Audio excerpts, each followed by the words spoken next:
જ્યારે શરીરની રિકવરીની વાત આવે ને ત્યારે આપણી પાસે મોસ્ટ પાવરફુલ ડ્રગ હોય ને તો એ ઊંઘ છે.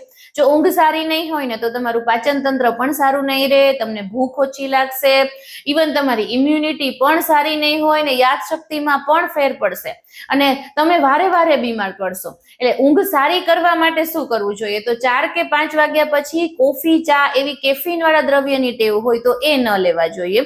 બીજું, રાત્રે સુવા ટાઈમે મોબાઈલ કે ટીવી કે લેપટોપ, કોમ્પ્યુટર સ્ક્રીન વધારે પડતો ટાઈમ શેર ન કરવો જોઈએ, એ હેબિટ પણ છોડી દેવી જોઈએ.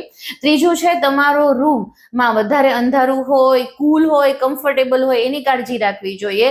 ચોથું છે, ટેન્શન લેવાની જો વધારે પડતી ટેવ હોય તો એ છોડી દેવું જોઈએ.